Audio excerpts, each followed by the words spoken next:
ఈరోజు మనం పౌలు శిలలు చేసినటువంటి అద్భుతమైనటువంటి ప్రయాణాల గురించి మనం ధ్యానిస్తున్నాం.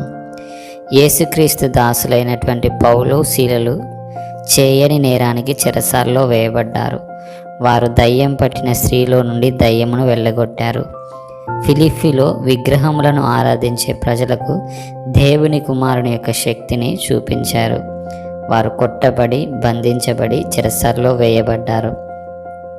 పౌలు శిలలు కోపంతో ఉండి ఉంటారని నువ్వు అనుకుంటున్నావా? కానీ వారికి కోపం ఏమాత్రము లేదు. మధ్యరాత్రి వేళలో వారు పాటలు పాడుచు దేవుణ్ణి స్తుతించుట ప్రారంభించారు. తోటి ఖైదీలు ఆ పాటలు వింటూ ఉన్నారు. అకస్మాత్తుగా భూకంపం వచ్చి చెరసాల యొక్క పునాదులు కదిలిపోయాయి. తలుపులన్నీ తెరుచుకోగా ప్రతి ఒక్కరి సంఖ్యలన్నీ తెగిపోయాయి.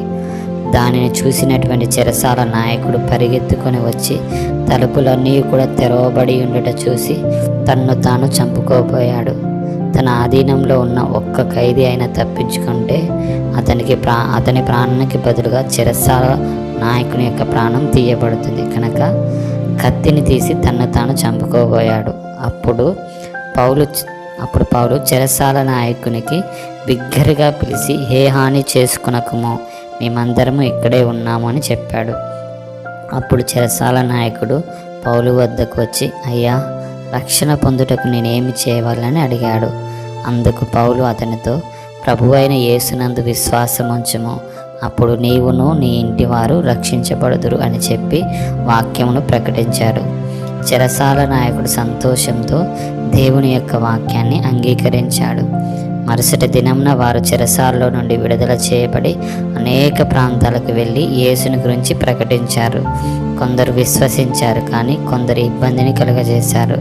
కానీ దేవుడు వారికి తోడుగా ఉన్నాడు. ఒక రాత్రి పౌలు అనేక గంటలు ప్రసంగించుచుండగా ఒక యవ్వనస్తుడు కిటికీ దగ్గర కూర్చుండి నిద్రపోతుండగా కింద పడ్డాడు. అక్కడ ఏమి జరిగిందో నువ్వు ఊహించగలవా? ఆ యవ్వనస్తుడు చనిపోయాడు. కానీ పౌలు క్రిందికి వెళ్ళి అతన్ని ఎత్తుకొని అతని ప్రాణం అతనిలో ఉన్నది అని చెప్పాడు. పౌలు ప్రార్థింపగా అతడు బ్రతికాడు. అక్కడ ఉన్న వారందరూ కూడా ఎంతో సంతోషించారు. పౌలు శిలలు ఐరోపాలో ప్రయాణం చేయుచుండగా వారికి అనేకమైనటువంటి విపత్కర పరిస్థితులు ఏర్పడ్డాయి. ఒకసారి వారు మామూలు ఓడలో ప్రయాణం చేయవలసి వచ్చింది. ఆ ఓడలు ఉక్కుతో చేయబడినవి కావు, అవి సాధారణమైనవి. సముద్రంపై తుఫాను రేగినప్పుడు ఆ ఓడలు నీటి చేత కొట్టబడతాయి. పౌలు మరలా బంధింపబడి రోమాకు వెళ్ళుటకు ఓడలో ఉన్నాడు. పౌలు రోమాలో రాజు ఎదుట నిలబడవలసి ఉంది. గాలి ఎదురైనందున ఓడ ముందుకు నడపడం కష్టంగా మారింది. తుఫాను చేత సముద్రం అల్లకొల్లోలంగా మారింది. పౌలుతో పాటు ఆ ఓడలో ఖైదీలు మరియు ఓడ సిబ్బంది కూడా ఉన్నారు. పౌలు వారితో, ఈ ప్రయాణం వలన మనకు గొప్ప హాని కలుగునని నాకు అనిపించుచున్నదని చెప్పాడు.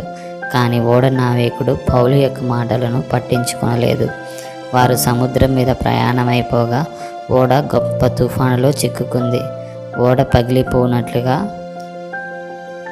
ఉన్న పరిస్థితిలో వాళ్ళు త్రాళ్ళు మొదలైనవి తీసుకుని ఓడ చుట్టూ బిగించి కట్టారు. ఒకవేళ ఓడ పగిలిపోతే వారందరూ కూడా జల సమాధి అవుతారు. మిక్కిలి పెద్ద గాలి కొట్టుచున్నందున సరుకులు పారవేయసాగారు. 3వ దినమందు తమ చేతులారా ఓడ సామాగ్రిని పారవేశారు.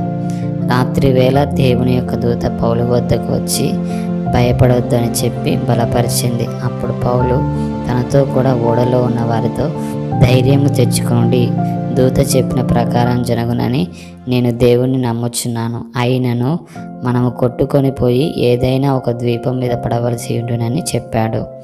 కొన్ని దినములైన తర్వాత మెలితే ద్వీపం దగ్గర నీళ్లు తక్కువగా ఉన్న చోట రాతికి తగిలి ఓడ బద్దలైపోయింది. అప్పుడు ఓడ నావికుడు, ఈదగలవాడు మొదట సముద్రంలో దుమికి పోవాలననియు కొందరేమో పలకల మీదను కొందరేమో ఓడల చెక్క మీదను పోవాలని ఆజ్ఞాపించాడు. అలాగన అందరూ తప్పించుకుని దరికి చేరారు. అయితే మెలితే ద్వీపంలో దేవుడు తన శక్తిని చూపించాడు. పౌలు కొన్ని పుల్లలు ఏరి నిప్పుల మీద వేయగా ఒక సర్పం కాకకు బయటికి వచ్చి పౌలును కరిచింది. అక్కడ ఉన్న వారందరూ పౌలు చనిపోతాడని అనుకున్నారు. కానీ సర్పం యొక్క విషయం వలన పౌలుకి ఏ హానియు కూడా కలగలేదు. వారు పౌలును దేవతగా చూడసాగారు. అనేక మంది రోగులు వచ్చినప్పుడు పౌలు ప్రార్థింపగా దేవుడు వారిని అందరినీ కూడా స్వస్థపరిచాడు. చివరిగా పౌలు రోమ్కు చేరాడు. అక్కడ తన మీదనున్నటువంటి వాదోపవాదాలు పూర్తవుటకు 2 సంవత్సరాల కాలం పట్టింది. ఈ మధ్య కాలంలో పౌలు ఒక అద్దె ఇంటిలో కాపురం ఉండి తన వద్దకు వచ్చిన వారందరినీ చేర్చుకున్నాడు. తన వద్దకు వచ్చిన వారితో పౌలు ఏమి చెప్పాడో నీకు తెలుసా? దేవుని యొక్క రాజ్యం గురించి మరియు ప్రభువైన యేసు గురించి పౌలు వారికి బోధించాడు.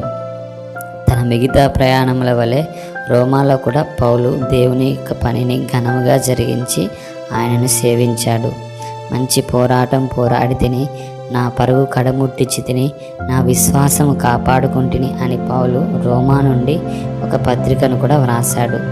పౌలు చివరి రోజుల గురించి బైబిల్లో వ్రాయబడలేదు, కానీ చరిత్ర ప్రకారంగా అతడు రోమా చక్రవర్తి నీరో ఆజ్ఞ మేరకు శిరచ్ఛేదనం చేయబడ్డాడు.